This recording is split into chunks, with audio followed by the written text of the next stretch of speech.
The grand hall of Raventech Solutions sparkled with festive opulence. Towering Christmas trees adorned with gold and crimson ornaments stood at each corner, their twinkling lights reflecting off the polished marble floors. A string quartet played softly in the background, their melodies weaving through the hum of chatter, laughter, and the occasional clink of champagne glasses.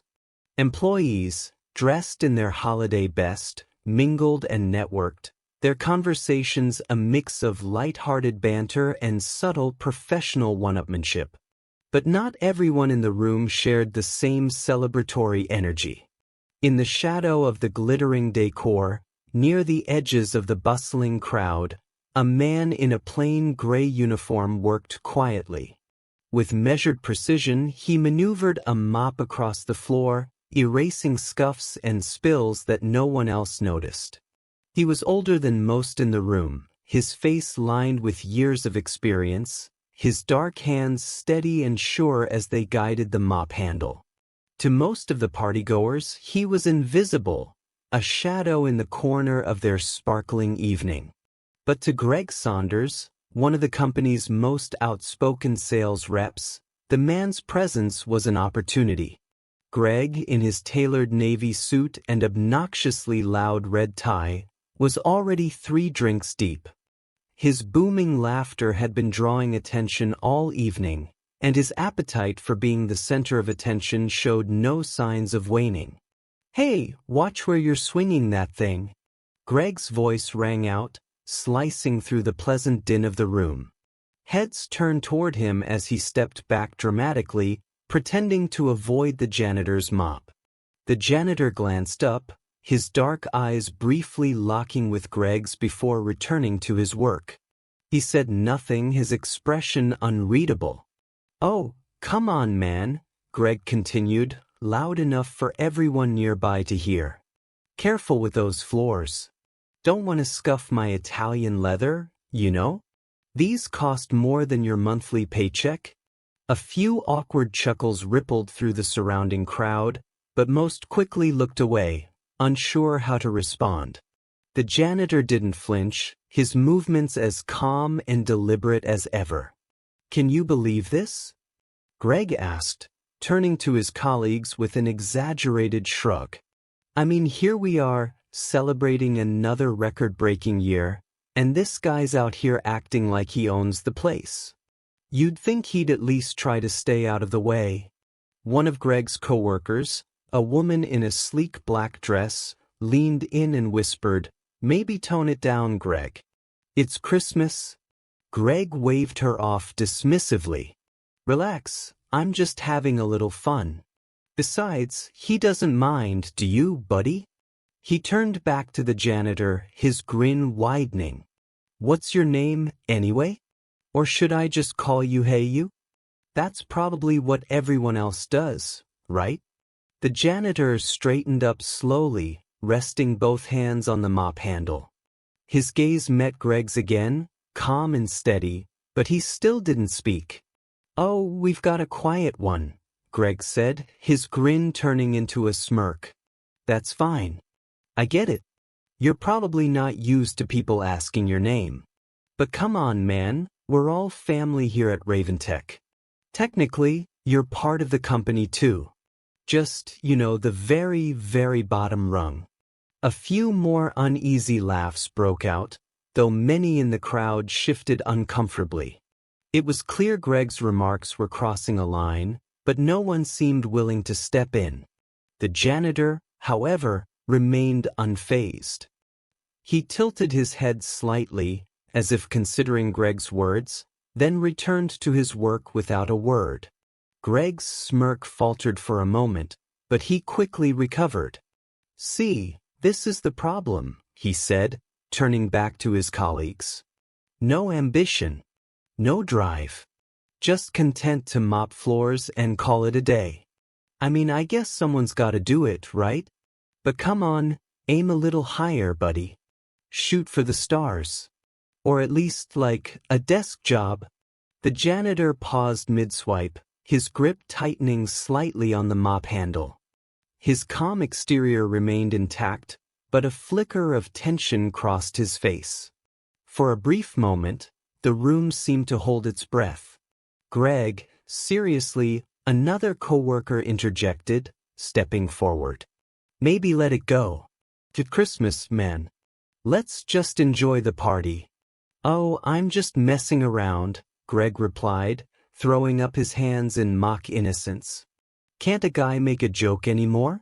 Guess I'll have to call HR and get permission next time. You know, just to be safe." The crowd began to disperse, the awkwardness of the moment too much for most to bear.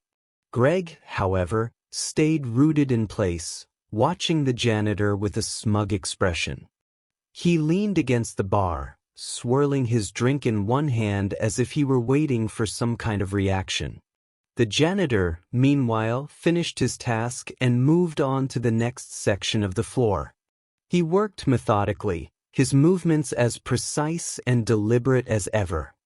But there was something in his demeanor now, a quiet confidence, an unshakable dignity, that seemed to unsettle those who lingered nearby. Greg, oblivious to the subtle shift in the room's atmosphere, poured himself another drink and turned back to his group of friends. His laughter rang out again, loud and brash, as if he'd already forgotten the exchange. But others hadn't forgotten. A few of the onlookers whispered among themselves, their glances darting between Greg and the janitor. There was a tension in the air now, an unspoken anticipation, as if everyone was waiting for something to happen. And though the janitor said nothing, his silence spoke volumes. The party continued, but the atmosphere had shifted. Laughter and chatter filled the room, yet a subtle unease lingered. Whispers spread among clusters of employees, eyes occasionally darting toward the janitor, who now worked near the buffet table. His movements remained steady, his expression unreadable. He seemed impervious to the tension surrounding him. Greg Saunders, however, was still basking in his own bravado. Reclining in a leather armchair near the bar, he held court with a small group of colleagues, regaling them with tales of his sales conquests. Occasionally, he glanced over at the janitor, smirking to himself. "Can you believe that guy?" Greg muttered loudly enough for those nearby to hear. "Walking around like he's on top of the world. What's he even doing here tonight? Shouldn't he be home with his mop and bucket, watching TV dinners defrost?" A few uncomfortable chuckles escaped the group, but one of Greg's coworkers, Sarah, shook her head and stood. "I'm getting a drink," she said, her tone clipped. Others followed her lead, leaving Greg alone with his glass of bourbon and an inflated sense of self-importance. Across the room, the janitor had finished cleaning and was now adjusting a small Christmas display on one of the tables. He moved the miniature nativity scene slightly to the left, ensuring everything was perfectly aligned. It was a simple task, but he approached it with the same meticulous care he gave to every detail of his work. A young intern approached the janitor, holding a small plate of food. "Excuse me, sir," she said softly, "I thought you might be hungry. Merry Christmas." The janitor turned to her, his dark eyes softening. For the first time that evening, a faint smile touched his lips. He accepted the plate with a gracious nod. "Thank you," he said, his voice deep and calm. "Merry Christmas to you too." The intern smiled nervously and hurried away, her gesture unnoticed by most of the crowd, but not by Greg. "Oh, come on." Greg's voice cut through the room again, sharper this time. He rose from his chair, his drink sloshing slightly as he gestured toward the janitor. "Are we feeding the help now? What's next, inviting him to the table? Maybe we should let him lead the toast." The room went silent. Conversations stopped mid-sentence, heads turned, and the music seemed to fade into the background. The janitor stood still, the plate in his hand, his eyes locked on Greg.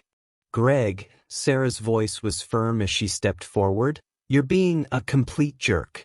Apologize. No. Greg laughed, a short, humorless sound. Oh, relax, Sarah. It's a joke. You people are so sensitive these days. I'm just saying what everyone's thinking. Actually, no one is thinking that. Another voice chimed in, this time from Mark, one of the senior managers. You're embarrassing yourself. Greg's face flushed, but his pride wouldn't let him back down. Embarrassing myself? You're defending him? He pointed toward the janitor, his tone incredulous. He's the janitor, Mark. The janitor. We work our butts off to hit targets and land clients, and he just mops floors. Let's not pretend we're on the same level. The janitor set the plate down on the table with deliberate care and took a step forward. The room seemed to hold its breath as he approached Greg, who was now visibly uncomfortable but too stubborn to back away. When the janitor stopped a few feet away, he straightened his posture. Despite the simplicity of his uniform, he carried himself with a quiet authority that silenced even the faintest whispers in the room. You seem to have a lot to say about my job, the janitor said, his voice steady and calm, but with an edge that made the hairs on the back of Greg's neck stand up. Tell me, Greg, what exactly do you do here that makes you feel so superior? Greg blinked, momentarily thrown off by the question. I'm in sales, he said after a pause. I close deals. I bring in the money that keeps this place running. I'm not cleaning up after people. The janitor nodded slowly, as if considering Greg's words. Sales, huh? That's impressive. He glanced around the room, meeting the eyes of several employees who had been watching in silence. And how much of that money do you think is wasted on arrogance and disrespect? A murmur rippled through the crowd, and Greg's face turned an even deeper shade of red. Listen, I don't have to. You don't have to answer, the janitor interrupted, his tone still calm but firm. But maybe you should think about it. Greg opened his mouth to respond, but no words came. The janitor turned away, leaving Greg standing there, his fists clenched and his pride in tatters. The tension in the room was palpable, and for a moment, no one moved.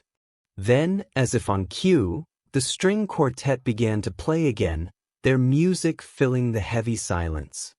The party resumed, but the energy had shifted once more.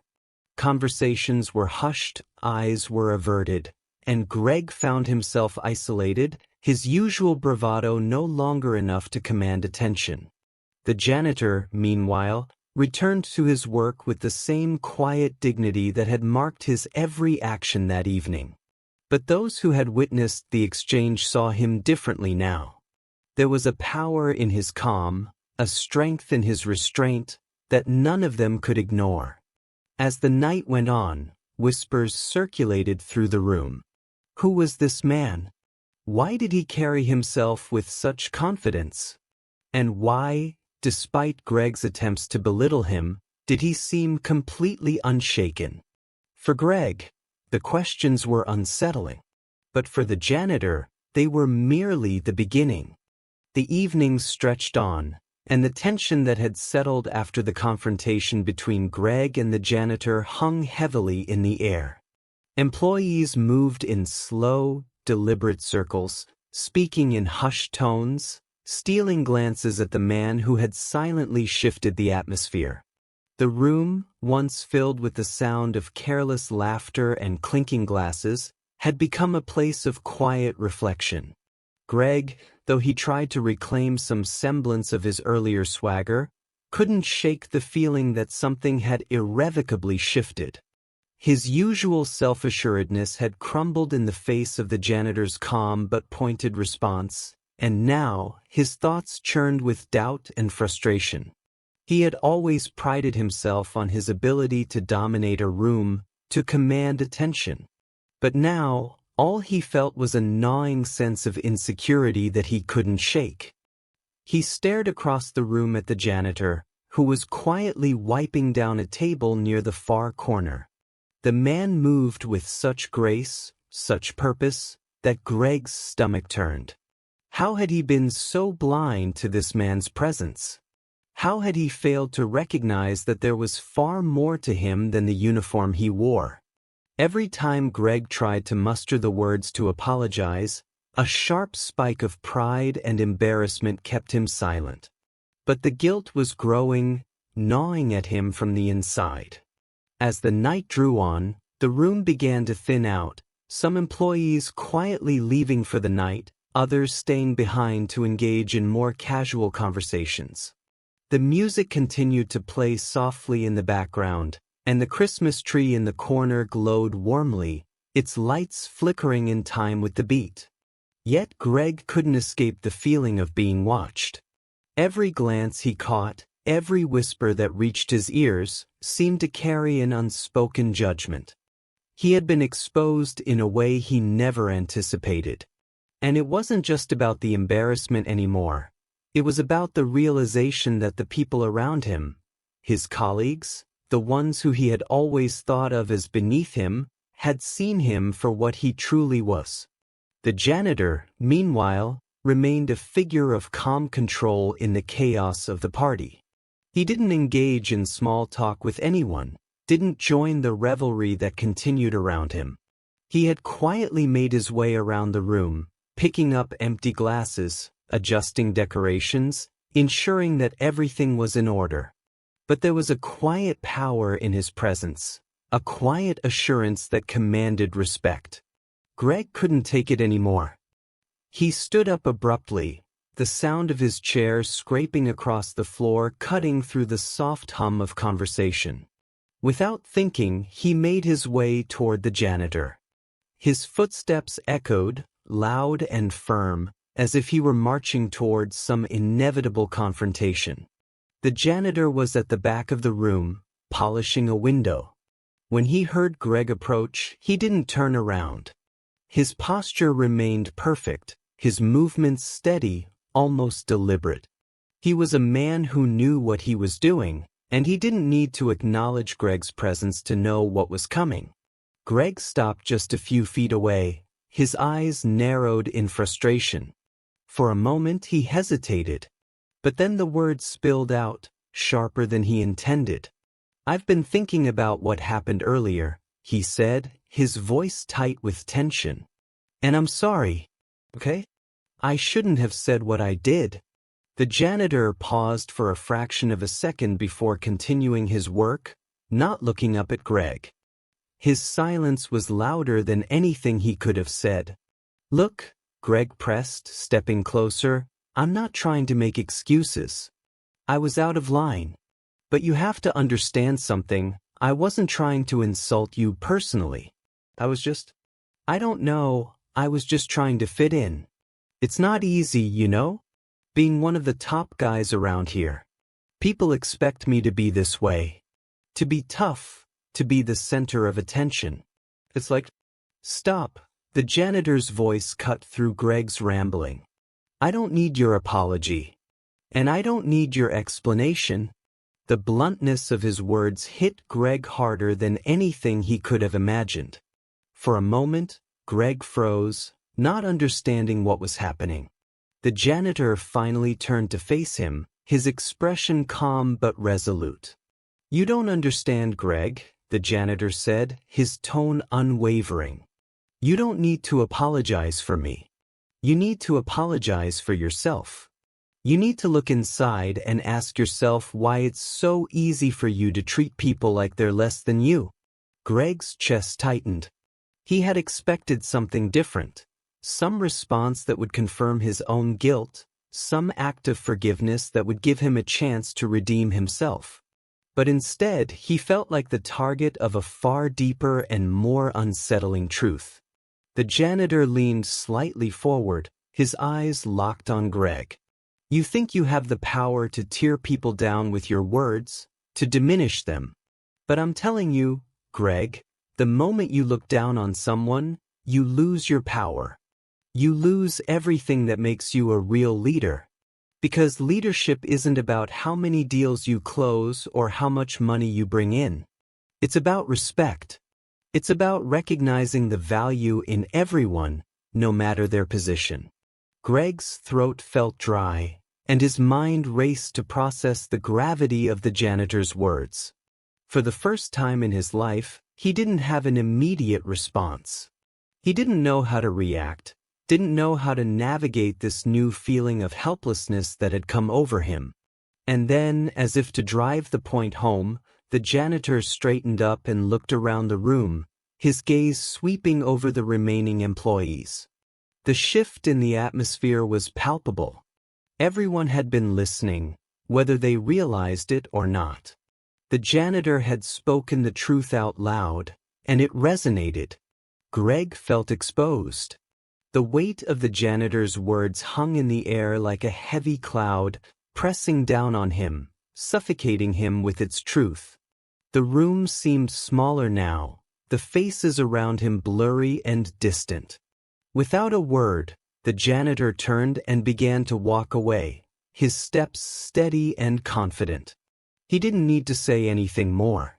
His message had already been delivered. Greg watched him go, his mind racing, his pride shattered beyond repair. The party continued around Greg, but it felt like everything had stopped. The sounds of laughter, clinking glasses, and light chatter were drowned out by the pounding of his heart. His eyes flicked toward the corner of the room where the janitor, no, the owner, stood, calm and composed, speaking with some employees who laughed and joked around him. Greg's stomach twisted. He couldn't stop thinking about the words the man had spoken earlier. The humiliation, the realization that he had been completely wrong, gnawed at him. How had he misjudged him so thoroughly? The whole office seemed to have shifted in the aftermath of that moment. His colleagues, who had once been eager to laugh along with him, now avoided his gaze. Conversations had lowered in volume when he entered the room, and some of them cast him quick, careful glances. It wasn't just that he had lost face, it was that he had become the object of quiet judgment. A man who had once held so much power now felt completely stripped of it. He wanted to retreat, to hide, to disappear. But he couldn't. The tension was unbearable. The realization that he had humiliated himself in front of the whole office was sinking in, and it left him feeling exposed. Greg's pulse was racing. His pride was still stinging, and the harsh voice of the janitor, the owner, kept repeating in his mind. He wasn't the one in control anymore. He was the one who had messed up. A few words from that man had turned everything on its head. His eyes locked on the janitor again, who had now moved toward the center of the room, speaking with a few others. There was no trace of arrogance or pride in his demeanor. He was simply existing, carrying himself with quiet confidence. Greg couldn't stand it. He had to fix this. He had to do something, anything, to regain control of the situation, to undo the damage he'd done. He couldn't leave it like this. His reputation, his image, everything he had worked so hard to build, was crumbling in front of him. Greg took a deep breath and stood up from his seat. His hands were clammy, his legs shaky, but he couldn't sit there and stew in his own self-pity any longer. He had to confront the man. He had to apologize. He had to make it right. He made his way toward the janitor, trying to steady his breathing. His mind raced with 1,000 things to say, but nothing felt right. His footsteps seemed to echo through the room, as if all eyes were on him. The murmurs faded, and for a brief moment, it felt as though time had slowed. The janitor turned as Greg approached. Their eyes met, and for the first time, Greg didn't feel superior or in control. There was no smugness, no trace of the self-assuredness he had once carried. Instead, he was facing a man who had exposed his flaws and arrogance with a single sentence. "I need to talk to you," Greg said, his voice faltering. The janitor didn't speak, just gave him a small nod. He stood there, waiting, calm as ever. Greg's throat tightened. He wasn't sure how to start. He wasn't used to apologizing, especially not for something like this. But the weight of his mistake pressed down on him, making his words feel trapped. "I was wrong," he said, the words coming out sharper than he intended. "What I said earlier, it wasn't right. I don't know what came over me. I was just trying to impress people. But that's not an excuse. You didn't deserve it." The janitor didn't respond immediately. He just stood there, waiting, his expression unreadable. Greg's discomfort grew. He had imagined this moment would be easier, but now that he was here, in front of the man he had insulted, it felt like everything he had built, his career, his reputation, his sense of self, was slipping through his fingers. "I was an idiot," Greg continued, his voice cracking slightly. "I shouldn't have said those things. I should have respected you from the start. But I don't know what else to say." The janitor finally spoke, his voice quiet but firm. "It's not about me, Greg. It's about you." Greg's heart skipped a beat. "What do you mean?" The janitor looked him square in the eye. "You can apologize all you want, but the real question is, do you understand why you said those things? Do you understand what that says about you?" Greg opened his mouth to respond, but the words died on his tongue. He had never thought about it that way. The apology felt hollow, as though it wasn't enough to undo the damage he had caused. For a long moment, there was nothing but the quiet hum of conversation in the background. The room seemed to close in on them, and Greg suddenly felt painfully aware of how exposed he was. "You've spent so long building an image," the janitor continued, his voice softening, "that you forgot what really matters. You're not the person you think you are. And until you realize that, this won't be the last time you make a fool of yourself." Greg stood there, stunned into silence. The weight of the janitor's words sank in, and he couldn't escape the uncomfortable truth. He had been so busy trying to climb to the top, trying to impress everyone around him, that he had lost sight of what truly mattered: respect, kindness, and humility. The janitor turned and began to walk away, leaving Greg standing alone in the center of the room. For the first time, Greg didn't feel like the man in control. He felt small. He felt like a fool. And he knew deep down that the real work had just begun. The room seemed colder now. The buzz of conversation had returned, but it was different, muted, guarded. Greg stood still, his mind racing, his body frozen in place. He had just been given the most humbling lesson of his life, but he didn't know what to do with it. The weight of the janitor's words, his quiet reprimand, echoed in his head, louder than the chatter around him. He tried to shake it off, but the silence that followed him felt louder than any noise. Everyone was watching him, whispering in the corner of their minds. They had seen the smugness on his face earlier. They had witnessed the humiliation he had caused. And now they saw him like this, shaken, lost, unsure of himself. Greg's gaze flicked to the corner where the janitor, the owner, had gone. He had disappeared into the crowd, but something about the way he walked, the confidence in his stride, left an indelible impression. There was no arrogance in that man, no pride, only a calm understanding of his own worth. Something Greg had never truly understood until now. He couldn't leave. He couldn't just go back to his usual self after that moment. Greg had spent years climbing the corporate ladder, gathering accolades and attention, only to find that it had all been built on a foundation of shallow beliefs and misguided pride. The man he had insulted wasn't some lowly janitor. He was the one who truly understood what mattered: respect, dignity, humility. Greg's phone buzzed in his pocket, and for a moment, it startled him.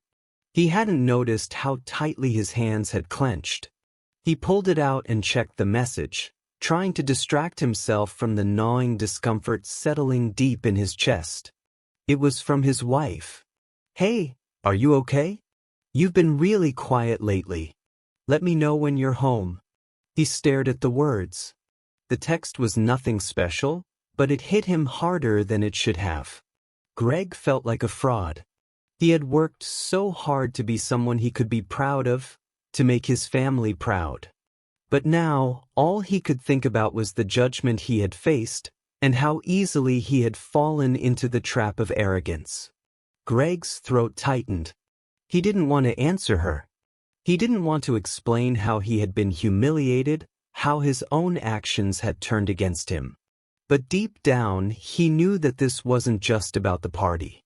This wasn't about the janitor or his apology. It was about everything he had become and the person he had lost sight of in his pursuit of success. Suddenly, his phone buzzed again.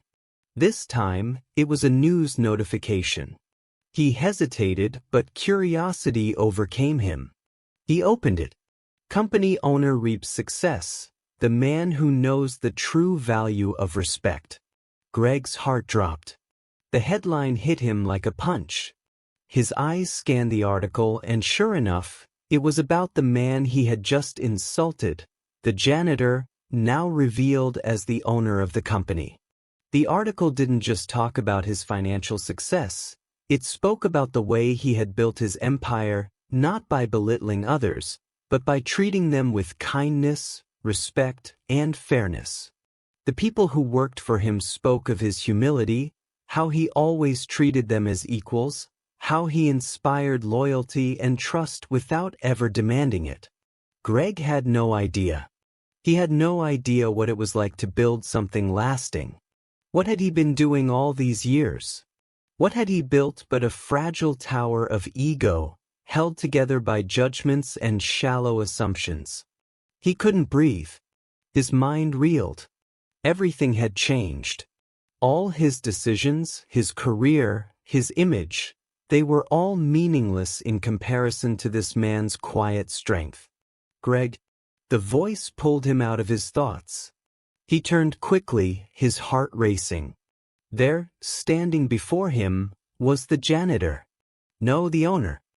He looked even more imposing now, standing tall and steady, as if he hadn't been affected by the events at all. It was like he had been waiting for Greg to process everything. For a moment, the room seemed to grow smaller. The noise faded into the background. It was just him and the man who had completely changed his perspective on everything. "Can we talk?" the janitor, owner, asked calmly. Greg nodded, not trusting his voice. He didn't know what to say, didn't know what to do. The man motioned for Greg to follow him. They walked out of the main party room into the quieter hall. "Listen, I didn't want to embarrass you," the man said, turning to face him. "But sometimes people need to learn the hard way. You don't get to where I am by belittling others, Greg. I've worked hard to get here, but I've always treated people with respect." Greg opened his mouth to speak, but the words wouldn't come out. He had no excuse, no defense.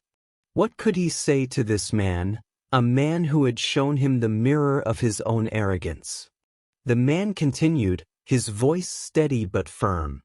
"You can keep playing this game, trying to impress people, trying to build your reputation. But you're never going to get the respect you're after until you understand that it's earned by how you treat others, not how they treat you." Greg swallowed, his throat dry. I understand. I was wrong." The man's eyes softened, just slightly, as if seeing the first signs of humility.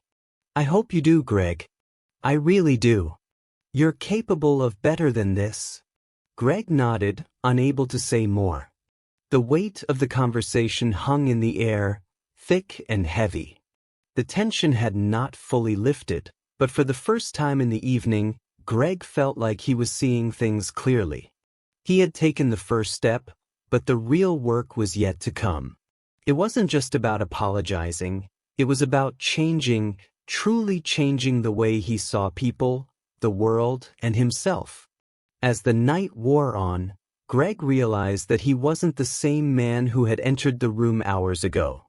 He wasn't the man who had laughed at someone else's expense, not anymore. Now, he had a long road ahead of him to rebuild, not just his career, but his character. And that, more than anything, would be the hardest challenge he would ever face.